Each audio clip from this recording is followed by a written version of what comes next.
All right. I'm going to have my new IT support guy do some back end stuff for me because I'm trying to do entirely too much. Speaking of which, we do have a new, he's not new, he's been with us for a couple of months, IT support. His name is Shirag, and Shirag has been helping me with a lot of stuff. So if you are a member, you need a password reset, you have a question about how our community calls or, how our internal dialogues are working, please reach out to him and he'll definitely help you out. Of course, if you're not already, please follow us on social media. Twitter is at Mike Leadership, and of course, I'm at Mary Ann Chaney. Everything else can be found essentially by my name or by Minorities in Cybersecurity on the other handles. So appreciate that. Our community forums, internal community forums. If you are a member, we have community forums internally. If you log into the sites where we have more intimate and private discussions, where we can go into in-depth and ask questions and answer questions and actually have an open and honest dialogue as well. Job board, as always, is up. I had a CIO role that was posted earlier this month. I'm trying to generate that. You know, I'm offering individuals that have organizations that have jobs that they want to post. Shirag can help with that, and it can be free until we start. We're still trying to build that up. Okay. All right, we're celebrating 1 year. Can you imagine that? Like, we went live 1 year ago, and it's been a very challenging year. You know, COVID hit and everything kind of shut down, but we're gonna keep it going and we're gonna keep pressing forward. And you know, I never know what happened to allow me to get this onset of members, but we did get like 6 members in the past couple of months. I don't know if there's any of them on the phone. They could tell me where they heard about it from, but PJ Cole, Carissa Nichols, and Velshire Vaughn joined in July. Just this week, I want to say, John Nichols, Jasmine Nichols, and Monty Platt also joined. So if you are out there, thank you so much for your support. We appreciate it, and we're going to continue to try to bring great content to you guys. Because of our year anniversary, we still have our discount code going to Monday, and that's August 2020 to celebrate our 1 year. Apple did re-up. Apple is still members. Shout out to those people that are working for Apple that are continued members of Minorities in Cybersecurity. We appreciate it. Discount code, of course, gives you discounted membership. For nonprofit and government and professional members, it's $50 off. For students, it's $10 off. Again, if you have a corporation, if in your corporation you want to be able to join as a corporate member, please let me know. I can send you our information, and you can source that with your internal folks and try to become corporate members of Minorities in Cybersecurity. Of course, this is our monthly community call. Community calls will happen every month, the 4th Friday of the month, and I am usually your host, and I will probably continue to be your host for the foreseeable future. We have our monthly Leadership Book of the Month Club, which is for members only. This month is not a book, it's actually an article, so it should be easy to get through and read. It's on measuring discrimination. Dr. David Williams has some interesting insights on how discrimination affects us, you know, from a stress perspective, and trying to measure that as well. So if you have any comments, we have our monthly newsletter. My other intern, she's doing her Army. I think it's Army. She's doing her requirements now this month, so we were a little late this month for getting a newsletter out, but if you have any ideas, feel free. And so now, without further ado, we're going to get into our conversation a little bit. I'm going to I'm going to say the speakers' names and let them introduce themselves. Franklin Donahoe is a member of our board of directors. So Franklin, you want to talk about yourself and your experience. I appreciate it. Yep. Just really briefly, thank you, Mary, and congratulations on a year of this organization. And it continues to grow. I think it'll continue to grow, and its relevance is probably more now than it ever has been, and I think it will continue to grow in its relevance. I'm Franklin Donahoe. I have been in technology and cybersecurity and security for almost 30 years now, and I've had various experience through my Marine Corps experience, United States Marine Corps, through education, University of Washington and Carnegie Mellon University, and U.S. CERT. I've been a research assistant and worked at U.S. CERT. I've had leadership positions in cybersecurity, technology, and business risk at T-Mobile USA, Costco Wholesale as CISO, Mylan Pharmaceuticals, Deloitte, Protiviti, just to name the companies. And now I'm managing member of the Donahoe Advisory Group, and I sit on some boards, both for-profit, nonprofit, and I do mainly what I would consider strategic consulting and technology consulting around digital transformation, technology alignment, organizational and cultural alignment as well.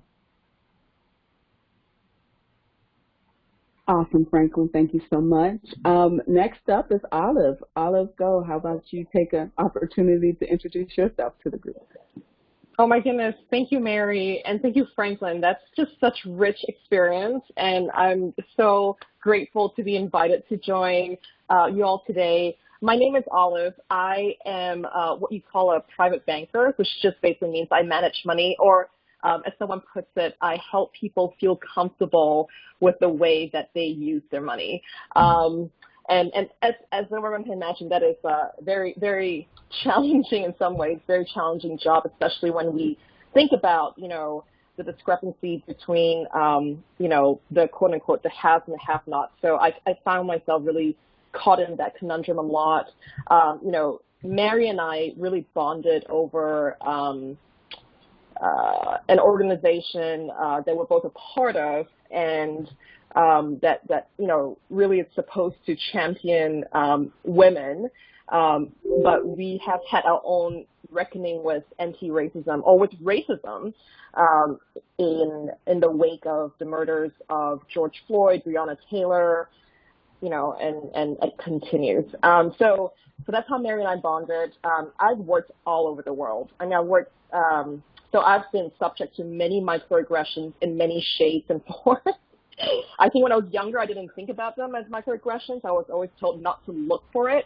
But because I've worked in, Latin America, Asia, obviously North America, in Europe, I've had a vast experience of those microaggressions, and also been very much, imposing microaggressions on others too. So that's what I'm really interested to discover today and explore with everyone here. Thank you, Mary. No, thank you so much, Olive. Last but not least, how about you, Ruba? How about you introduce yourself to the group? Hi, everyone. My name is Ruba Abraham, and there is only one of me right here because it's only my phone that is working. I'm so seriously so excited to be here today. The subject is so near and dear to my heart. I've been in the IT industry for over like 10 plus years, even more. I started as a software engineer. I always wanted to become a DBA. Don't ask me why, but that's what I wanted to do. Started as a software engineer, put your foot in the door, started like claiming some responsibilities, transitioned into a DBA, and then I thought, okay, there's a lot of work for a DBA. You're always on call 24/7, 365. I love it, but that's not exactly the part that I love. So I transitioned into database security, and ever since I've been database security, Guardian database security, DAM, and here I am. So I'm so excited for this And thanks, Mary, for giving me the opportunity to be here and to speak, not only be a like sitting there muted, but be able to talk.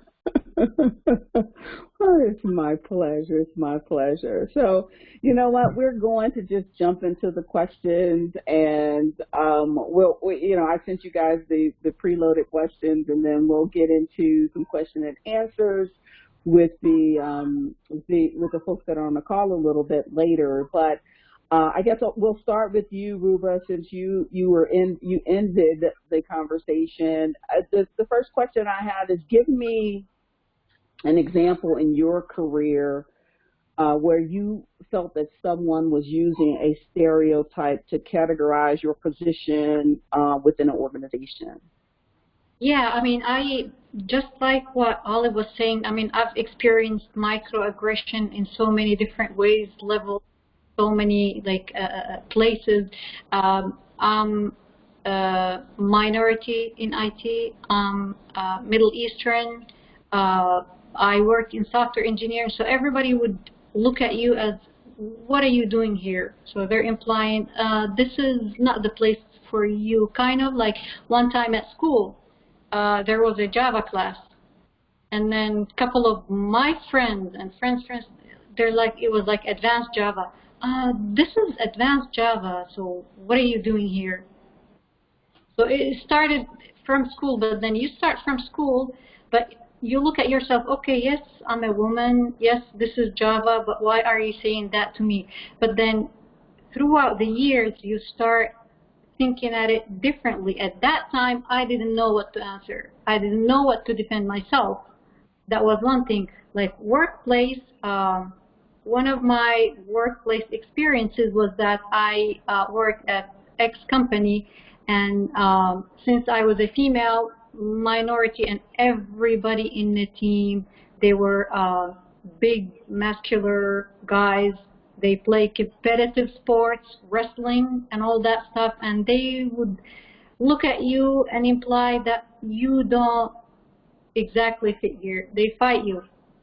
I had to leave. I mean, maybe that was not the right decision that I made at that time, but then like even when you have casual conversations with them, they lift weights, I lift weights. Yes, I don't lift as heavy as they do, but I do that. But they say, you can't. So that's one example of the experiences I've had. Yeah. What about you, Franklin? Yeah, there's so many examples. And it's examples based on interpretation because, I think as it suggests, it's micro. So I almost interpret that as either hidden as well as a quality of it being small. It's small to the person who said it, but it's not necessarily small to the person receiving it. So either whether it's a micro insult or micro aggression or whatever the language is, it's just as impactful. But throughout my career, especially in as Ruba was saying, I think when you sort of get to these things that are considered leading edge technology, even based on position where, you're making executive decisions and you're sitting around the table, there's a tendency to be second guessed. I've had people who have deferred to, I've been sitting around the conference table where I've had non-professionals being deferred to second guess my decisions. I've had, my leadership bring in people from Cisco to, very specifically to question my strategic plan, and have had outside CISOs from those companies come in to review it, and then at the same time, their stamp of approval was seen as an assurance almost that my plan was correct. And that doesn't happen. As I talk to my peers, that doesn't happen very often. Even to the point where it's you're sitting at these roundtables, the CISO roundtables. I was invited by a company to go to California, sitting at the Ritz-Carlton, sitting around the table with people from McDonald's and all of these corporations that you'd recognize. And you're sitting around the table and they're making references to shows that I've never watched. And I never would watch because they're not culturally, I wouldn't watch them. My mother didn't watch them. My father didn't watch them. We just didn't watch them. Songs that and music that I don't listen to. And as the 8 or so of us are sitting around the table, getting those glances of why isn't he laughing? Because it was not I don't give courteous laughs of courtesy and acknowledgments. So I see that as undue deference. So the lack of recognition sometimes is my response, but those are still microaggressions.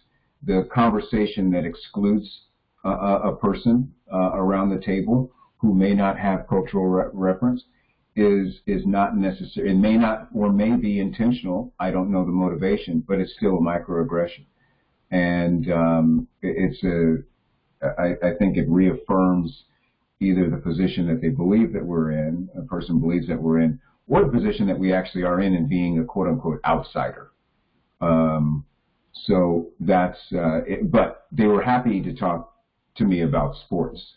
I'm happy to talk about sports, but that can't be the go-to conversation that you have with me when I don't have any reference to a Rolling Stone song. So. Fair enough. Fair enough. Olive, you want to take that one out? Oh my goodness, so many. I mean, wow. So let me just collect my thoughts because I just heard so much there. I just have to say, the sports thing is very exclusionary to me. So it's actually one of the microaggressions that I face in an office in an industry where it's very male dominated. But I love the notion of the courtesy laugh, Franklin, right? That you don't do the courtesy laugh, and that is so jarring to so many people. You know what I mean? When I refuse to participate in my own humiliation, that is so jarring to so many people. And then in my space, it's a little different, right? Because I'm East Asian, and I get a lot of passes in the spaces that I move in because of the way I grew up, the manners I have from just being in the families and the circles that I'm in, the schools I went to, all the ways that we just color ourselves with elitism, if you will.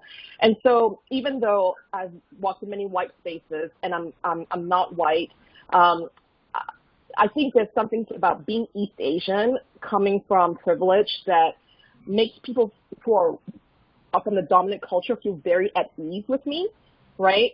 And so the microaggressions I get are not the, sort of the anti-Black racism that someone like Franklin or maybe even you, Mary, has faced.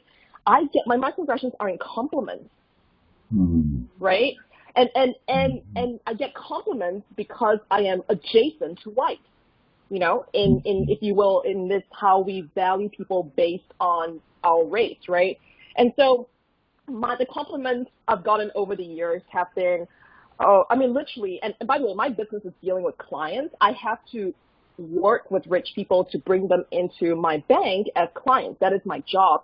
And I remember being in, a couple of client meetings with some like senior folk, from my team, talking to clients as if I'm not there and saying things like, well, she's just really good at math.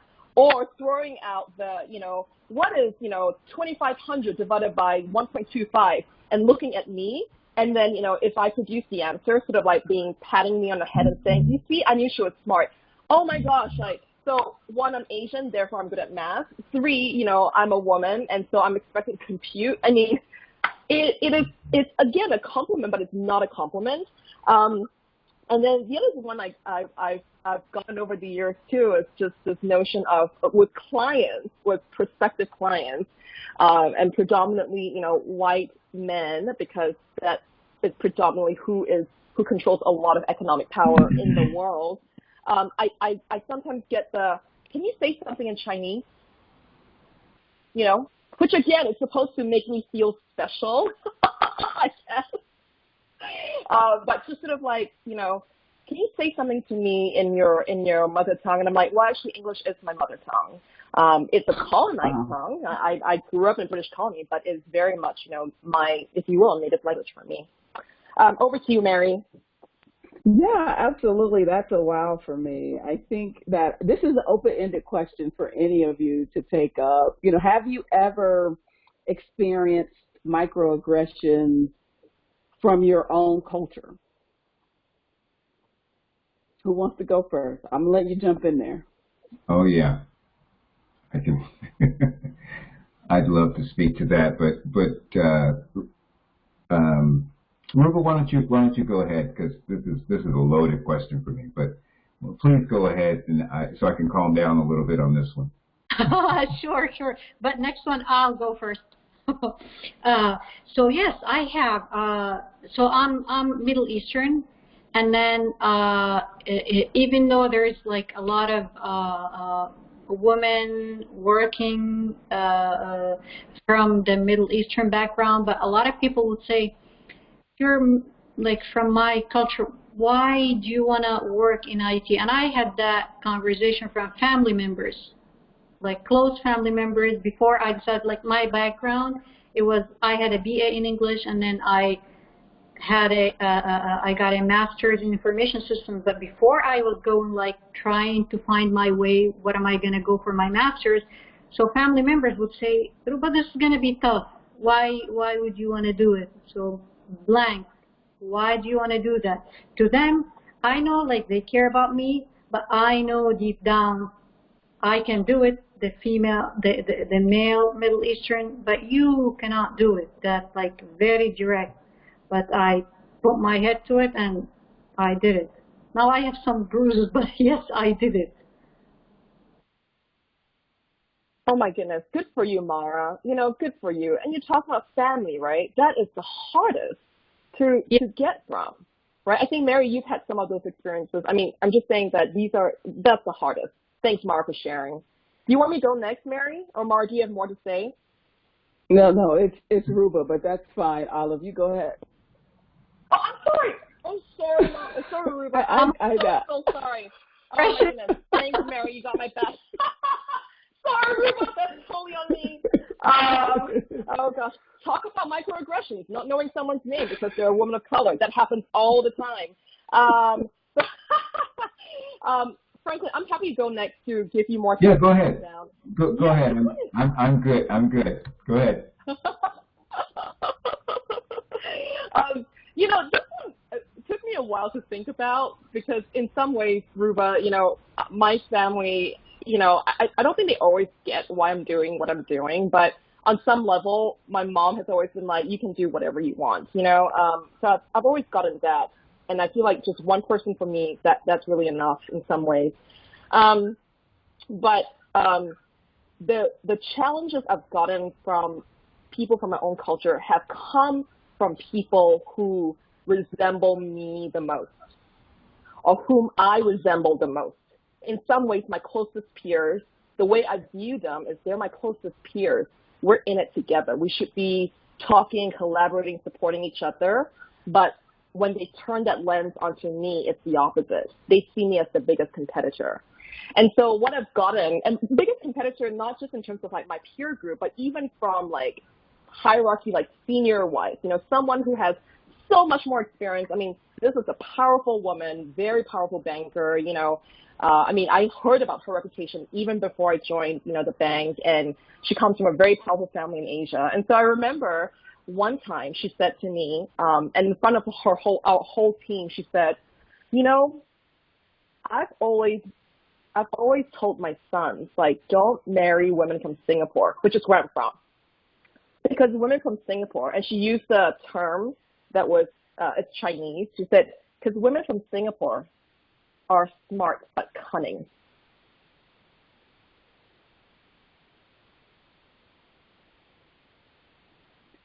That's tough. That's very tough. And this is someone who actually, behind the scenes, actually has advocated for me before. So she was not all out just, you know what I mean? But talk about the tension that she must have been feeling to both want to see someone like me, succeed and yet still want to tear me down personally. Mm-hmm. Yeah, curious to hear how folks respond to that, if Franklin, if that feels, or Ruba, if that feels sort of resonant. Yep. So okay, let me go with it. There we go. So Are you gonna be okay? I have a very visceral, and maybe not visceral, but emotional reaction to Black folks who believe and have bought into the stereotypes that are put on us, that our quality, the quality of what we bring, is not good enough. So why are you charging that much? Or you can't, the fact that you can't do that because you don't have enough. The other is buying into the system that actually is meant to separate and hold us back. So in actually doing the things that they've seen others do because that's the way it's done, instead of doing the opposite or something different that enables one another. So I'm going to be a cruel capitalist because others are cruel capitalists, and that's the way it's done, right? And I'm going to do it to you. And there probably, and I have seen where, and this is probably the most striking part of this, is that they're less likely to do it to others than they are to do it to those that look like them. And that is something I think that continues. I think it may get worse as I see more opportunities and dollars in being given to Black-owned companies in this climate.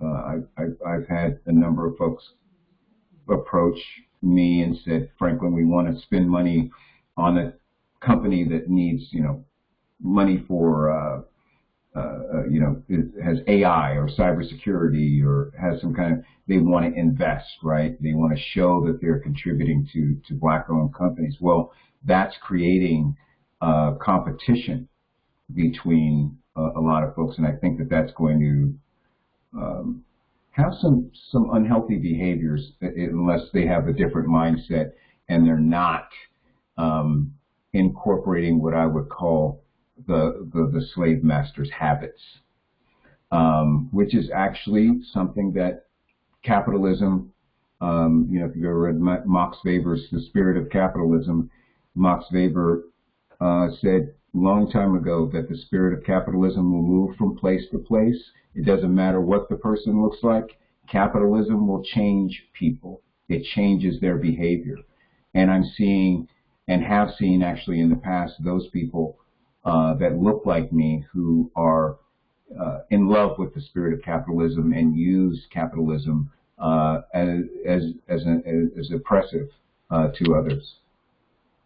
Yeah, I'm going to stay out of this conversation myself. But Franklin, we're coming right back to you, because this is, this year has been especially hard on Black Americans, and with all the racial injustice and then the deaths surrounding people just doing regular stuff. We'll talk about why Mary runs with her gun a little bit later, but I know I do.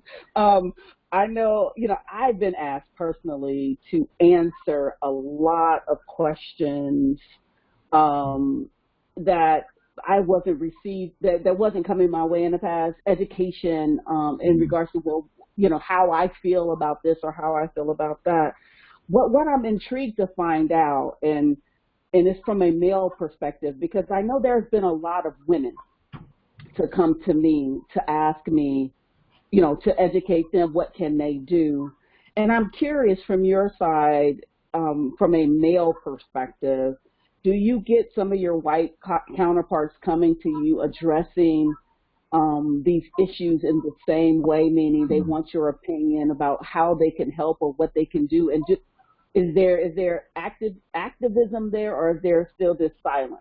Because usually it's silence. Yeah, it's interesting. I answer or I address that question differently than I think maybe most people do.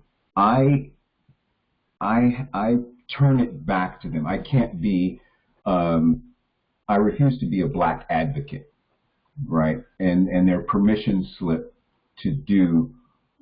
Franklin said, all I need to do is this, and I'm that ally, right? I'm going to check the box because I interpret wrong or right. I interpret that question or the question of what can I do or what should I be doing. I interpret it that way. The question I turn around and ask, I ask two questions. One of the questions I ask is, why now? There is nothing structurally or fundamentally different than before Breonna Taylor's unfortunate death or before George Floyd's unfortunate deaths. There's nothing structural. There's nothing different. In fact, the events there are events that have been going on and do go on often to black people in America. So there's nothing that is different. And I ask the question, why now? And that is a question that is very hard for them to answer. The answer, I've heard answers like, this is I'll paraphrase, but it's a focusing event. Some of them have even said to me, and these are people that I've known for years, I didn't know, and I guess we pay attention to what we want to pay attention to. The other question I ask is, why in the world would you give up why would you want to be an ally? Why? There is no advantage to you being an ally. There is no advantage to any single white person in the United States to be allied with black people. Not now, not before. Dr. Martin Luther King Jr., Malcolm X, others have historically pointed that out.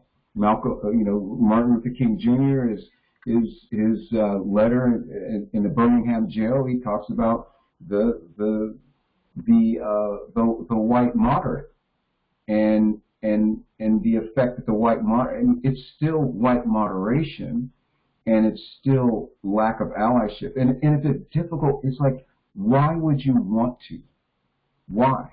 And I even have a friend. He's African American. He's tough. He told me, I don't want their ally, to them to be an ally. I want them to go and be anti-racist and do it, but I don't want them to do it to be an ally. I want them to do it because it's right. Just like in anti-slavery, the white northern abolitionist, it's very similar to this. The white northern abolitionist wasn't against slavery necessarily. It was against the cruelty of slavery. And there's a nuance there that's important, right? It's not that, and it's the same thing that Martin Luther King. But why would you want to be an ally? And then why now? And it has to be something that's not a reaction to what they're seeing in a video. And that's what I tell them. It can't be something that search yourself. If it's because you're seeing something in a video that's horrible, understand that goes on daily, monthly, weekly for black people. And that is something that we're conscious of every time we get in our cars. And it's also in the back of our minds when we have to go into the boardrooms, and it's something. I call it corporate lynching versus lynching that's being out on the. And I started off kind of with that, but I push the question back, Mary, on them, and make them think about why they're having that conversation with me. Why are they asking me that question, and more importantly, why now and not before? I see Ruba wants to jump in there. I do. I want to Franklin, and I want to steal some of words. I want to add a little bit of like, to me personally, I want to be an ally to the subject, an ally to the concept, but not going, just being an ally to the wrong person or to the wrong idea. And I can talk about, not necessarily about the current incident with George Floyd and what's happening here, but I can talk about stuff that is happening back home in my country or in the Middle East. So a lot of people would go after, okay, let's say in some other Middle Eastern countries, they go after a certain group of people, whatever they do, right or wrong. So even if they go kill other people, I'm with you. Or I'm with this group of people because they're Christians, so I'm following them, even if they do something wrong to another person. To me, I want to see what you advocate, the subject, how you treat other people, and then I would want to be an ally to that thing and not follow anything just because I want to be an ally to that person blindly. And I will say, can I say this? So I want to say this. You know, there's a lot of emphasis, and let me tell you where I'm going, because I can, on the face of what I said, it can sound pretty cruel. But let me be very clear. This is very much individual. Not to get too nerdy, but you know, it's a node thing, right? It's the quality of each node in the network that we have of human connectedness. So if each individual changes, and they change and they examine themselves, they don't have to be committed to a cause and be an ally. They just have to change themselves. And I've even heard a friend of mine, a colleague of mine, a black colleague of mine, to say it's a requirement of white people now to give up their whiteness and their white privilege, and to abandon the definition of white. So that's the thing that is a very individual thing. That will change systemic racism. That will change even, to bring it to the subject that we're talking about today, the fact that they even have microaggressions because they will examine themselves before they speak. And that's where it's a very individual work. It's not Franklin or Mary or whoever. What should I do? You know, what should I do? Well, go home and examine how you really feel about your white privilege, about the system of racism, and what you can do and how you can be involved to change that system. Franklin, I mean, that's such a great exchange between the two of you, because I think it brought alive just this point that the change really has to start from the individual, right? And I love the notion of nodes, because nodes connect, right? So if each node can activate and amplify it, that talk about scaling. It's scaling at a different level, right? And so and change, policy change, legislative change comes from mass movements, and that's why we're to focus on that. Not just on one charismatic leader. It's got to be many, many leaders, all working from all positions of society. I want to go back to something you said, Franklin, earlier about the strategy of dividing and conquering, right? This sort of like, there's only a few of us who can make it, and that just generates this mentality of scarcity, right? And it's such an important strategy for us to understand and recognize in how we ourselves participate in it, and in order to find new strategies of building alliances. I do want to talk about too the notion of the I try to stay away from, I'm trying to stay away now from like labels, because it's really hard for people to understand even what capitalism means or even what racism means. So what I usually try to do now is just to describe characteristics. But one of the ways that I've learned that is, I remember reading an interview that James Baldwin did with Rolling Stone magazine, actually, funnily enough, Franklin. And he said, whiteness is a mindset. Whiteness is a mindset. And when an interviewer asked him back, so meaning like I can be white, I've passed as white in so many rooms in my life, right? I've had a white mindset for a long time. And when the interviewer asked him, so what is black? What is being black? He said, black is a condition. Blackness is a condition. Whiteness is a mindset, and blackness is a condition. So I leave that with you because I found that to be a really good way for me to understand how black and white in this case literally are not opposite.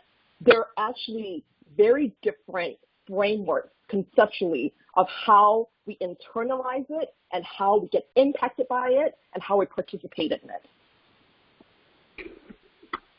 Very good, very good. Now, we want to leave time for questions, but I do want, on that string of internal, right, ask this question, this open-ended question, because, you know, as minorities, as women, as disenfranchised, as folks that are in these communities that we're not majority, we're faced with these microaggressions, right? And what is the internal dialogue that you have with yourself? Because I know I've been guilty of saying, oh, I'm just being too sensitive, right? I know I have been guilty of saying that to myself, because the last thing you want to do is to admit that you are a victim or you have been a victim of a little shade. Someone is throwing some shade towards your way. And so the last thing you want to admit that to yourself. And so you have this internal dialogue that essentially may lead you to stagnation, to actually be able to feel empowered to respond to in those types of situations. So what are some of the internal dialogues that you've had with yourself, and how do you empower others to speak up for themselves in those types of situations? I'm gonna leave it open. Whoever, jump in there. Because so this is my my moment. So I can speak a lot about this. I mean, I think the most important thing about microaggression is, like, first of all, one word that Franklin mentioned at the beginning, it's interpretation. This is one. It's how you interpret the thing, the incident, the word, the circumstances. Like when family members were telling me, how are you going to do this? This is IT. This is going to be difficult. The internal dialogue is, yes, I want to do it, but then at that time it was like second guessing my choices, second guessing, even though like I have done a lot of research. This is exactly what I want to do. This is what I mean, I know there's going to be challenges, but then when someone else tells you that thing, you start second guessing yourself. Am I right? Am I wrong? No. Yes, you start going through all of those scenarios in your head. Like one time also I had in one of my managers telling me something, and I know I am very proud of this, and I've worked so hard to be in where I am at right now. My brand name comes before me, even though I'm not at a like CISO level or whatever it is. So if I'm working at something like the product I'm working at, people who wrote the product, once the book for the product, once they knew I'm joining X company, they said, okay, this is going to be great because Ruba here. This is so great for me. So at one of those assignments work, I had my manager tell me, do this, and your team members will look at you more positively. That was recent. So back in the days, I wouldn't have said anything. I would have started second guessing myself. But then at that time, I was like, can you explain more? How am I going to look more positively? So by time you start realizing, and to me, it's never a like, okay, this is the end of it. I've learned everything about microaggression. I'm the top person. I know how to defend myself. I know how to defend everybody else. But it's about learning or getting to know yourself, getting to know that whatever other people tell you, put that barrier, put that gate, and don't let it go past that gate, because you have to know that you are enough. I am enough. Whatever that person says, it's gonna, okay, this is your gift, keep it with you. I don't want your gift. Why are you telling me do this and they'll look at you more positively? I'm already in a positive situation. If you don't want to see it, it's your problem. The end.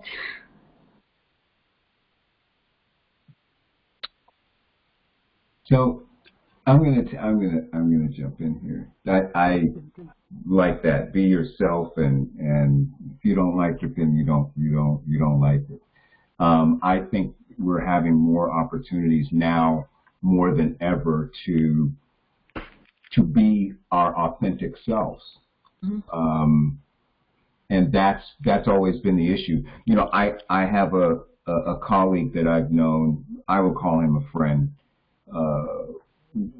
You know, great guy, but he made a comment to me about political correctness, right? And he's a white guy. He said, you know, from the Midwest. He said, hey, look, you know, this political, you know, being PC, this is what, you know, it brings. And I said, look, man, I said, black people have had to be politically correct for over 400 years. And now it's your turn. And there's an uncomfortability, this code switching that people call it, I call it social schizophrenia. But this code switching that we go through, that people have called it, does take its toll. And we've had to do it. But now I think we're getting more of an opportunity to be our authentic selves, to have that appreciated, to push it from you must assimilate to now we have to be able to learn how to manage you the way that you are, regardless of the vernacular that you bring to the table or how you look and, you know, and what the costume that you wear, because people say, you know, I call it a costume, and I like to point out to people, and these are still within microaggression, you know, not wearing a tie. A tie is the most useless thing that a man wears. It has no purpose, but it is part of our costume. And you know, I've heard of, and I was in a conversation with an African American woman who was talking about when she first got into corporate America years ago, and she was wearing, you know, yellows and reds and greens, and her hair was a certain way, and this is, you know, 20-something years ago. And when she got to school, or not school, she got to work, and people were in grays and blacks and browns and different colors that were very subdued, and she stood out. She changed the earrings that she wore because it's the costume. Now, and she did have someone, I'm using someone else's example because I think it's actually better than the ones that I have, but someone made a comment about the earrings that she was wearing and the color. I mean, these are the things that are microaggressions. Now, today, do we have more? I've actually, in my mentoring some younger folks, it's like, well, can I say this and can I say? I said, you know what? This is probably the best time in history to say what you want to say. Now, be respectful, and respectful, I mean, you know, the inner Sunday school teacher in you should have a voice where, and that's what I hear my mother's voice, and I hear my Sunday school teacher's voice sometimes when I say things, because they're, you know, outright saying what comes to my mind is not always the case. But I do less filtering now than I ever have. And I had a good friend of mine, African American. I use him as my litmus test if I'm doing, you know, going too far afield. But he said, you know, understand, you as a professional in the field that you're in, you have a lot to lose. So how far, because I asked him, how far, you know, do you think that we should start pushing this envelope? And he's in DEI, he's into that world. So he speaks very, very candidly, loudly, and frankly about it. But He said, you know, remember you still have a lot to lose. And that's the reality, the unfortunate reality that we have in trying to be our authentic selves, trying to balance the audiences that we have, and trying to manage, and this is real. We're unfortunately managing other people's ignorance. And that's where microaggressions come in, and that's where I think it's such a load on us when it happens to us. Yeah, Olive, did you want to have any final thoughts before we spend 5 minutes trying to get to questions? Oh, gosh. Well, I just want to say one thing. So, Ruba, I think you're really talking about, I remember when I used to get the microaggressions, and I would freeze. I would be like a rabbit, like and I'll be confused. And what I hear you talk about, though, really is how to change the dialogue. And I have changed my dialogue inside my head to now, what is the source of my self-regard? Is it other people or is it me, right? That's really, and by the way, Toni Morrison she does a compilation of her writing that is under the title The Source of Self-Regard. It's a very powerful book. I really invite everyone to go on that journey. But I also have another thing that I just learned that I'm going to keep in my head every time I freeze up or wonder if I wonder if I should be saying something, which is that in order for us to belong, there are oftentimes, more often than not, we will give up something of ourselves in order to belong, right? And if belonging to a dominant culture means, in this particular case, or in Singapore, the dominant cultures were Chinese. So racially, I had a lot of racial privilege in Singapore, right? In order for my friends who are minorities in Singapore to belong, they had to sacrifice a part of themselves in order to fit in with the Chinese world, right? And so for me now, when I think about what I have to do to, going back to your point, Ruba, what is the source of my self-regard? I now want to ask myself, Olive, what are you trying to give up right now in order to feel like you need to fit into the situation? And I think going back to your point, Franklin, about we have to choose.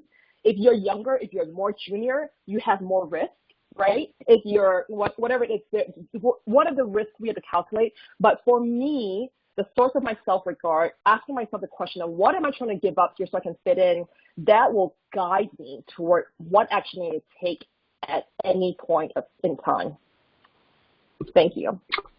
Well, you know what, and we're running up on time, but I will thank you guys so much. I will take the time. Are there any questions out there that we can address for you guys in the next few minutes before we end this wonderful panel?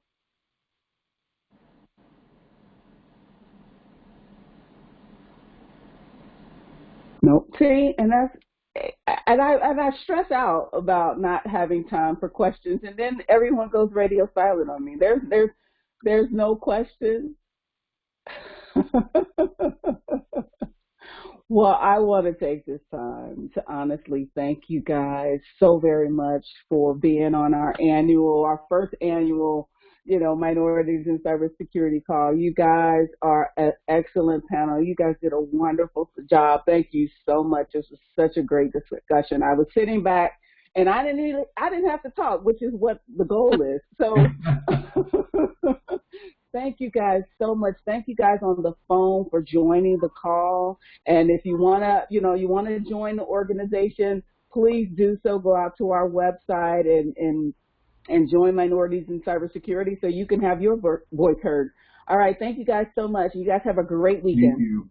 Thanks, everyone. Bye. Thank you. This is wonderful. Thank you. Thank you.